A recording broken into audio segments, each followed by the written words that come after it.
अस्सलामु अलैकुम वरहमतुल्लाहि वबरकातहू। अल्लाह के प्यारे नबी आप सल्लल्लाहु अलैहि वसल्लम पर लाखों सलाम।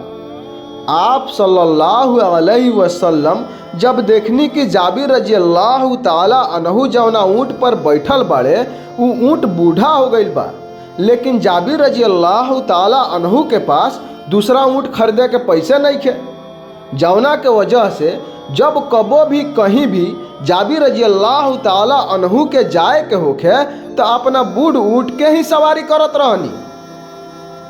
आप सल्लल्लाहु अलैहि वसल्लम जाबिर रजी अल्लाह ताला अनहु से वो बूढ़ ऊँट के खरीद लेनी। वो बूढ़ ऊँट खरीदला के पीछे बहुत बड़ा राज बा।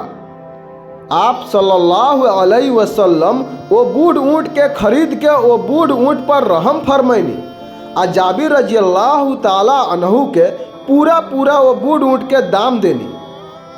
आ फिर आप सल्लल्लाहु अलैहि वसल्लम वो बूढ़ ऊँट के जाबिर रजी अल्लाह ताला अनहु के बतौर तोहफा दे देनी। आप सल्लल्लाहु अलैहि वसल्लम के तोहफा के कौन इंसान ना संभाल के रखी।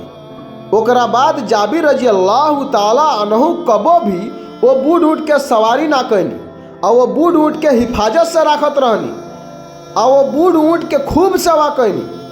ओकरा बाद कई साल तक वो बूढ़ ऊँट जाबिर रजी अल्लाह ताला अनहु के पास रहल। जब कबो भी जाबिर रजी अल्लाह ताला अनहु वो बूढ़ ऊँट के तरफ देखत रहनी तो आप सल्लल्लाहु अलैहि वसल्लम के याद में डूब जात रहनी। ई हमनी के खुश नसीबी बा कि हमनी आप सल्लल्लाहु अलैहि वसल्लम के उम्मत में पैदा भइल बानी सन।